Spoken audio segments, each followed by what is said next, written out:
A very good morning and welcome to Africa and Beyond Television Network. Let us quickly take a look onto some important issues happening in Mozambique, then we talk thereafter. I mean, to escort, of course, people, but you can see if you pay attention that those soldiers, they were actually taking these people to a certain point, but after they offered to escort the people, you see that the military car, they just decide inside at a certain point to abandon the people. I mean, this let me just say that this group of people. Then you see that after the military car left the people, they suddenly appear a car from the, for example, from the year with a police officer in charge by urgent intervention, and they just came and shoot at the people who are actually demonstrating peacefully. They are just trying to protest, and they just have some posters and they don't have anything. Even I mean, you can see in the pictures that have been shared in the internet that they don't care any kind of thing that can put or that can take the policy officers for such a kind of action.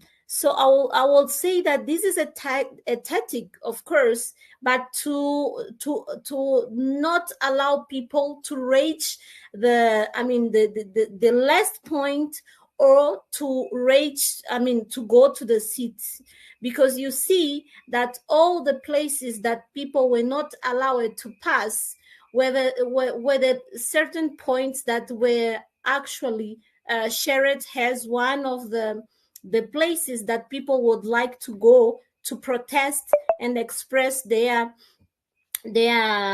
actually they are that they are unhappy with this situation. So what I would like to say also is that we are seeing that since 9 October, from today, we have been seeing some suspicious kind of speech that say that we have two kind of people in Mozambique. We have those who have been considered the ones who studied, the ones who are not actually doing this protest. And they say that those are the majority, which is not the truth, because they say that Chapo won the election with 7%. But curious is that most of the people who are protesting are young people, and they are the majority who are young people who are in the streets protesting against this situation. So we have to be really, careful and also attentive in the fact that most of the people who are protesting are young people who studied, who also are in the city. And if you see the kind of speech of these young people, you can notice that they are acknowledge they acknowledge their rights. They acknowledge the situation that the country is living. Actually, there are people who also know the constitution, and that's why they are in the streets. So we must be really attentive in this kind of videos that also maybe have been produced by the but by someone of certain political party.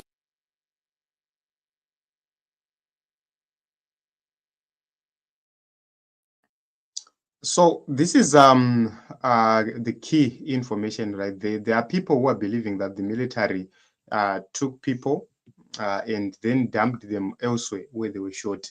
And if that is the scenario, then it's a very sad.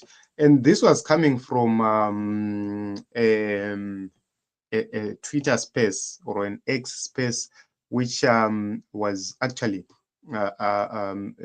debating or talking about these protests.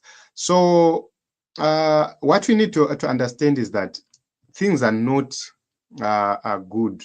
As we speak right now, protests are continuing and major questions are being asked The military only appeared one day.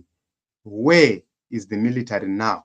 And it seems as if the military backed down, or they are scared, or they're afraid to continue to stand in solidarity with the people. So it was commended when they actually stepped in the first place. But when these results or reports are coming out that the military has left the people, it's a problem. So we continue to pray for the people of Mozambique. We continue to pray for everyone who is besieged by the state right there in Mozambique. It's their right to be protected. They need protection, and we know that this is what we expected. SADC region is in tatters, and with President Emerson Mnangagwa as the chairperson of SADC, then it's a very, very deep problem. So this is what is happening. We'll continue to monitor the situation right there in Mozambique, and we'll continue to speak for the people of Mozambique. We'll continue to speak on behalf of the people of Mozambique. So in the past week, at least 18 protesters and a police officer were reported dead across Mozambique since the election. We also know that there was an opposition leader and a lawyer who were shot dead soon after the elections. And the major question is, who did it? And we have not seen the authorities in Mozambique coming up forward with much information about that incident, or even condemning such an incident.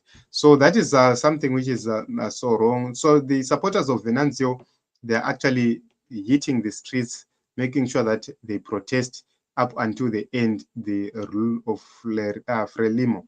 So we just pray, we continue to pray. SADC leaders were gathered in Botswana, but we have not heard much about them making deliberations about the issues happening there. And deliberately, the date was pushed to the 16th. I mentioned and said those days are too much. Those days are too much. From today up to the 16th, you can actually see that we have almost a week. And a week, and the situation continues like right now. It won't be nice, and it won't be good for the people of Mozambique. So we'll continue to watch and see what is happening. We'll continue to pray for the people, and we hope and believe that God will intervene right there. Thank you very much, everyone, for coming.